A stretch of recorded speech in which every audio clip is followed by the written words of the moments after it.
कि सबसे पहले तो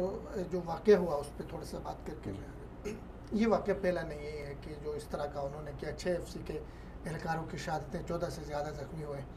सफ़ीर को बुला के एहतजाज किया गया। आपको याद होगा 18 अक्टूबर 2014 को ईरान की तरफ से कच्छ में, इसी इलाके में जहाँ पे कल शहादतें हुई है 2 दिन पहले, इसी इलाके में पाकिस्तानी एफसी पे फायरिंग हुई और जिससे सूबेदार अब्दुल गफूर के साथ वो शहीद हुआ, 3 फौजी ज़ख्मी हुए। और उसके अलावा अगर आप इससे साल के उठा के 2018 के रिकॉर्ड उठा के दे दे तो 6 दफ़ा ईरान की तरफ से फायरिंग हुई है और हमारे लोग शहीद हुए हैं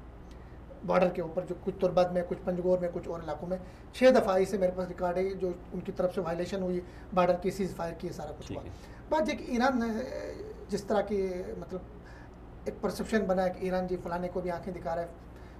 फलाने जगह पे भी कर रहा है, ये सिर्फ ये कि उनके पास कुछ उन्होंने दहशतगर्द तंजीमें बनाई हुई हैं जो आपके यमन थे, यमन से किक आउट हो रहे हैं, ख़त्म हो रही है यमन से। शाम में, वहाँ शाम में भी बशर अल असद को सहारा दिया हुआ था, वहाँ भी नाकामी का सामना करना पड़ रहा है। अच्छा ले दे के इराक से भी पीछे हट रहे हैं, चूँकि इराक में नहीं वो आ गई। तो अपने मुल्क के अंदर तो ये है कि आप मीडिया रिपोर्ट नहीं कर रहा है, वहाँ पे आप अगर आज जाके देखें ईरान के अंदर जो आज़ाद मीडिया तो है नहीं वहाँ पे अपना जानजेब साहब है, असातिज़ा एहतजाज कर रहे हैं, यूनिवर्सिटी को बायकाट, ठीक है, ट्रक यूनियन वहाँ पे एहतजाज कर रही है, स्टील कॉरपोरेशन वहाँ पे एहतजाज कर रही है, ठीक है ना, वहाँ पे सारी आवाम उनकी सड़कों पे